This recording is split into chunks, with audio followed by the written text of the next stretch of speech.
So the first step in this adventure is to get the sanitary tee. Now, this is a 4-inch sanitary tee, and cut out this little section right here.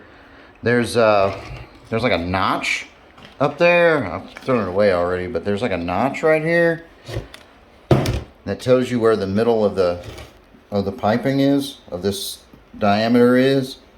And I just drew a line there and cut it down, and then took off this bottom lip here with the Sawzall. The next step, as you can see, is there's a clean out. That 4-inch clean out plug goes in here, or the adapter goes in here, and then the plug, which is right there, goes on that, and that forms the bottom. Okay, the bottom's on. The bottom of the bottom is on. So I've got it. I had it primed, cemented. I put the clean out plug in there. Now that's going to get pipe seal when I actually go to finish it.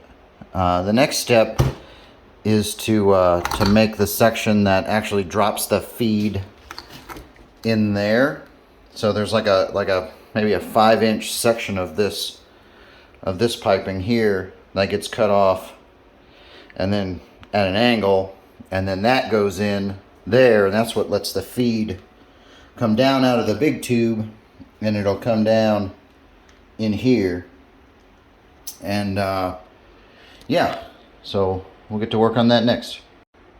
All right, we're about to get all of it put back together, and this should finish this particular project. This is 2 feet of 4-inch PVC. Now, originally, the guy that whose plans I've modified called for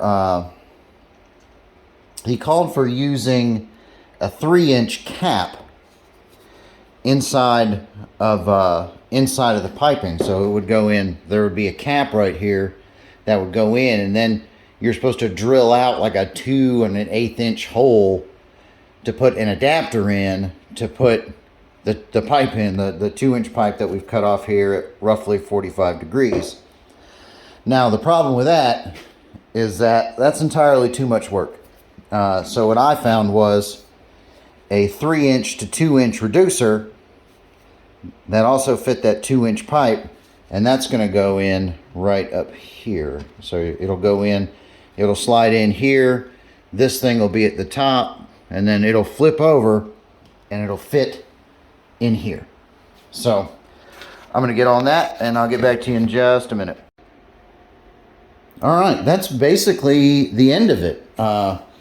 We still need to put a cap on it, but I'm going to do that at a later time.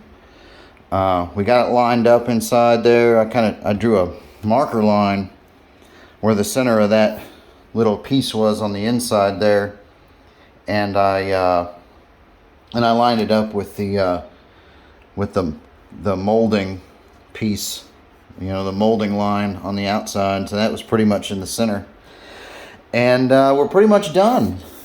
This is a copy of something that I looked at on Amazon. I found out that somebody else had copied it before I could get to it.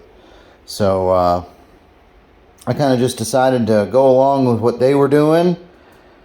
And it's a pretty easy build. There's a link to the plans. I'll put in the description, I guess, somewhere. And so the feed is supposed to go in up here, and you fill all this up with feed, and it comes out of the bottom there for the chickens. And yeah, I'm pretty stoked to try it out. We'll see what happens when I get a cap on it, and then put some feed in it and put it out in the coop that I spent all summer building. That's complete now, which was really kind of a pain, but with the weather and everything, oh geez. And it's been raining here for days and days. This is like the first fully dry day in like a week. So everything's really saturated, and I'm just trying to get caught up, and I got like a ton of wet cardboard in the front of the yard to get up. So I'm going to get it out to get the tractor out, and we'll move that along. So thanks for stopping in. I don't really post very many videos very often. I know, lame, but I try. But anyway, hope you have a good one, and I'm gonna go kill this yellow jacket I just saw. So, peace.